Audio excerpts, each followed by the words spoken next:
मित्रों नमस्कार। अनिल वत्स, वृश्चिक राशि जिसे अंग्रेजी में स्कॉर्पियो भी कहते हैं, और सितंबर का महीना कैसा रहेगा? ये महीना स्वभावतः ये प्रश्न उठेंगे, भाग्य कितना हमारा साथ देगा और क्या हमें कोई लाभांश मिलेगा? अकस्मात धन प्राप्ति के क्या कोई योग बनेंगे? क्या हमें कोई शेयर मार्केट में लाभ होने वाला है? और कोई खेल जगत के अंदर अगर हम क्रिकेट खेल रहे हैं या फुटबॉल खेल रहे हैं या और भी कोई गेम खेल रहे हैं, उसमें हमें कैसा लाभ होने वाला है? कोई डिप्रेशन के तो योग नहीं है, वगैरह वगैरह। ये कुछ बातें हम आपसे करने वाले हैं। वृश्चिक राशि, जी हाँ, जल तत्व प्रधान राशि। ऐसे व्यक्ति इमोशनल हैं, भावुक हैं, क्रोधी हैं, तुनक मिजाज हैं, लेकिन बुद्धिमान हैं, गलत चीज टॉलरेट नहीं करते और एग्रेसिव हो जाए तो प्रतिध्वनि यानी जवाब करारा देने के मूड में रहते हैं। चलिए बात करते हैं वृश्चिक राशि। एक तारीख से 4 तारीख की यात्रा करते हैं। 1 तारीख से 4 तारीख की यात्रा में अगर आप खेल के मैदान में हैं तो अच्छे स्कोर करेंगे, आपका यश कीर्ति बढ़ेगा। आपको अपनी विशेष रूप से जो खेल के नियम होंगे या जो खेल के कायदे होंगे, किस प्रकार से अपनी रणनीति बनानी है, किस प्रकार से मैच को विजयी की ओर ले जाना है, दिस इज़ इम्पॉर्टेंट। और अगर कहीं कोर्ट कचहरी में कोई मुकदमे की बात है तो मुझे लगता है डेट वगैरह मिल जाएगी।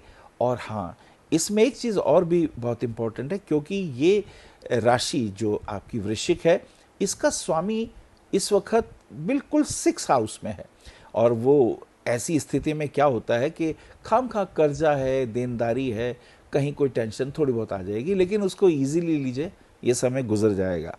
चलिए 4, 5, 6 तारीख की बात करते हैं। 5 तारीख को भगवान कृष्ण जन्माष्टमी का दिन है। कृष्ण 16 कला संपूर्ण, ऐसे महामानव, ऐसे व्यक्तित्व पृथ्वी पे दोबारा आए ही नहीं। काश हिंदुस्तान में कृष्ण जैसी चेतना के 2-4 लोग भी और हो जाते तो ये देश विश्व गुरु होता और ये देश की समृद्धि अतुलनीय होती। चाणक्य के बाद तो हम किसी कोई ऐसे दूरदर्शी व्यक्ति को नहीं देख पाए। दूरदर्शी व्यक्ति आए हैं पर थोड़ी थोड़ी दृष्टि वाले आए हैं, ज्यादा गहरी दृष्टि वाले व्यक्ति संभवतः नहीं हुए। तो भगवान कृष्ण के चरित्र का ध्यान रखते हुए किस प्रकार से उन्होंने चारों जातियों के बीच में सामाजिक दृष्टिकोण से, आर्थिक दृष्टिकोण से और आध्यात्मिक दृष्टिकोण से कैसा उनको माला में पिरो के रखा, कैसे सब एक दूसरे के साथ घुल मिल के रहे, ये बहुत कीमती बात है।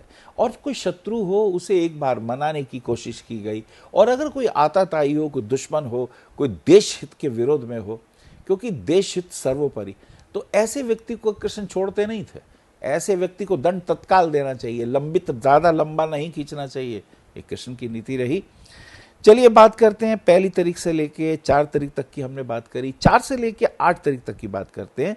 कृष्ण जन्माष्टमी से हमने भगवान कृष्ण की चरित्र को अपने जीवन में उतारना होगा, तब कहीं जाके हमारे जीवन में उत्थान आएगा। और सबसे विशेष बात यह है कि थोड़े स्वास्थ्य को लेके ध्यान रखना पड़ेगा।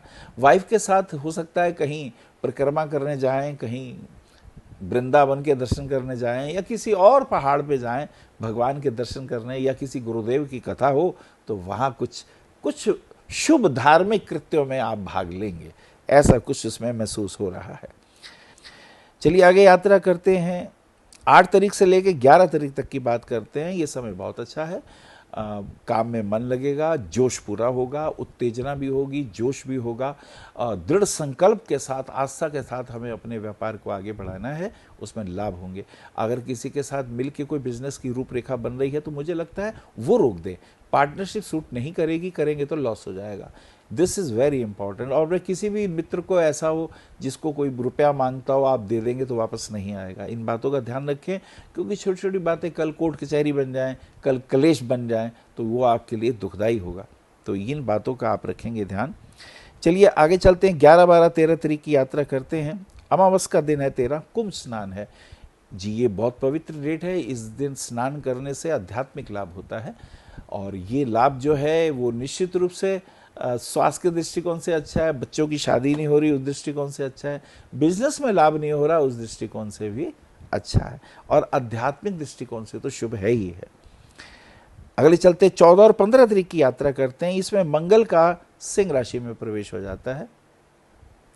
तो ये एक बहुत अच्छा योग है। Now the lord of ascendant now comes to the 10th house, ये राजयोग बन गया। सूर्य गुरु मंगल का योग अध्यात्मकारी भी है, आपकी प्रमोशन भी दिलाने वाला है और जॉब भी अच्छी दिलाने वाला है। कुल मिला के आपका मन अपने काम में बहुत अच्छा लगेगा और ऐसे तरीके से आपके किए हुए कार्यों से कंपनी को भी लाभ होगा और आपका नेचुरली नेम फेम भी आगे बढ़ेगा और प्रमोशन के भी चांसेस भविष्य में ये योग जो है बनाने वाला बन जाएगा। चलिए आगे यात्रा करते हैं। 15, 16, 17 तारीख की बात करते हैं। 17 तारीख को सूर्य का प्रवेश हो जाता है कन्या राशि में। अब सूर्य कन्या राशि में जब आ जाते हैं तो ये थोड़ा सा, अब ये स्थिति ऐसी हो सकती है कि आपकी अगर मान लीजिए प्रमोशन हो रहा हो जॉब का, तो किसी ऐसे कंट्री में, दुबई में हो सकता है, इंडोनेशिया में हो सकता है, मलेच्छ कंट्री के अंदर जाके आपका जॉब का परिवर्तन का योग बनेगा। ये समय थोड़ा सा असमंजस में डालेगा, आपको परेशानी पैदा करेगा, लेकिन धीरे धीरे इसकी भी आदत हो जाएगी और बेशक परिस्थितियां अनुकूल नहीं होंगी लेकिन लाभ होगा। फाइनेंशियल दृष्टिकोण से ये अच्छा योग है, इसमें कोई नुकसान वाली बात नहीं है। 18, 19, 20 तारीख की यात्रा करते हैं। 18 तारीख को कुंभ का फिर पर्व आ गया। ये पर्व भी आध्यात्मिक दृष्टिकोण से लाभ लेने का है। थोड़ा ध्यान, थोड़ा मेडिटेशन और थोड़ा योग के और भक्ति के, ये चारों चीज़ों को मिलाकर आप अपने जीवन का उत्थान कर सकते हैं। ये योग इस प्रकार से, इस दृष्टिकोण से ठीक है। 21 तारीख को श्री महालक्ष्मी व्रत है। जी हाँ, धन प्राप्ति के लिए स्त्रियां ये महालक्ष्मी व्रत रखती हैं और स्वभावतः भगवती लक्ष्मी का आवाहन हो तो विष्णु भगवान की कृपा ना हो, ऐसा तो हो नहीं सकता। चलिए अगली यात्रा करते हैं। 21, 22, 23 तारीख की बात करते हैं। 21, 22, 23 तारीख में मित्रों के साथ कहीं घूमने फिरने के योग बनेंगे। किसी मित्र के कारण आप थोड़े परेशान होंगे, आप ऐसा कृत्य आपसे हो जाएगा, आप यद्यपि उसकी मदद करना चाहते हैं लेकिन आपको परेशानी हो जाएगी, तो थोड़ा डिप्रेशन में भी आएंगे, थोड़ा मूड भी ठीक नहीं रहेगा। हेल्थ के लिए ज़रूर ध्यान दीजिएगा, दिस इज़ वेरी इंपॉर्टेंट। 24, 25 और 26 तारीख की यात्रा करते हैं।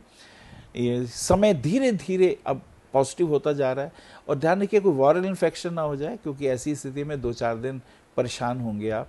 आर्थिक दृष्टि से तो होंगे ही, लेकिन फिजिकली भी आपको ठीक महसूस नहीं होगा। लेकिन हाँ, ये समय थोड़ा सा धैर्य का है और धीरे धीरे ये समय भी निकलेगा। 26, 27 और 28 तारीख की यात्रा करते हैं। ये समय आपका अब थोड़ा अनुकूल होगा और इसमें बच्चों की थोड़ी चिंता होगी। बच्चे शायद विदेश जाना चाहते हैं पढ़ाई के दृष्टिकोण से, तो उनको विदेश आप भेज सकते हैं और वहाँ जाके 1-2 साल का कोर्स कर सकते हैं, जो आने वाले समय में उनके करियर के लिए बहुत अच्छा होगा। इसके लिए आपका मन नहीं मानेगा बच्चों को अपने से दूर करना, लेकिन ये एजुकेशन के पॉइंट ऑफ व्यू से हमें बच्चों के लिए भी ये काम भी करने होते हैं और मुझे लगता है इसमें हमें आगे बढ़ना चाहिए। और इसी के साथ साथ 28 तारीख को प्रतिपदा का श्राद्ध आ जाता है। अपने पितृपक्ष के लिए ब्राह्मण को भोजन करा सकते हैं, उन्हें धन दे सकते हैं, उन्हें कपड़े वस्त्र इत्यादि दे सकते हैं। वो भी आपके लिए विशेष रूप से भगवान से प्रार्थना करेंगे। और 29 तारीख तक द्वितीय पक्ष का श्राद्ध है और 30 को तृतीया तिथि का श्राद्ध है। तो जिन बुजुर्गों की मृत्यु प्रतिपदा को हुई है तो वो प्रतिपदा को उनका श्राद्ध करें, जिनकी मृत्यु द्वितीय को हुई है तो द्वितीय का श्राद्ध होता है, और जिन्होंने तीसरी तिथि को प्राण छोड़े हों तो तृतीया को उनका श्राद्ध किया जाता है। तो कुल मिला के वृश्चिक राशि वालों के लिए ये समय अनुकूल है। थोड़ा बिजनेस के अंदर उन्हें लाभ तो होगा, लेकिन अगर वो जॉब करते हैं तो हो सकता है उनकी जॉब में परिवर्तन का योग आए और ऐसे में दुबई जा सकते हैं, इंडोनेशिया जा सकते हैं, विदेश भी जा सकते हैं। और बच्चों के भी पॉइंट ऑफ व्यू से, एजुकेशन के पॉइंट ऑफ व्यू से थोड़ा ध्यान रखना होगा।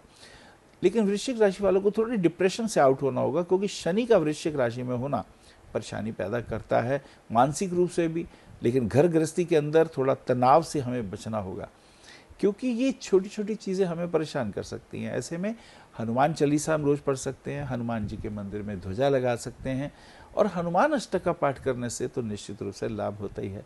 थोड़ा ध्यान और थोड़ी मेडिटेशन करते हुए हम अपने जीवन को सुचारू बना सकते हैं। आपके लिए पुखराज रत्न 5/5 रत्ती का आप इंडेक्स फिंगर में पहन सकते हैं, मूंगा रत्न गले में पहन सकते हैं और मोती धारण कर सकते हैं। ऐसा करने से आपका समय अनुकूल होगा। हरिओम। आप आचार्य श्री अनिल वत्स जी के ज्योतिष व ध्यान संबंधी प्रोग्राम www.astroanilvats.com व मासिक राशिफल YouTube पर भी देख सकते हैं। विशेष जानकारी के लिए संपर्क करें भविष्य कथन, BE 279, गली नंबर 6, हरिनगर, न्यू दिल्ली 110064। हमारे फ़ोन नंबर है 9891739999, 9818189993, 88600060309810888002। हमारी वेबसाइट है www.bhavishyakathan.org। ईमेल है acharyaanilvats@gmail.com। अपॉइंटमेंट के लिए संपर्क करें सुबह 11 बजे से शाम 6 बजे तक।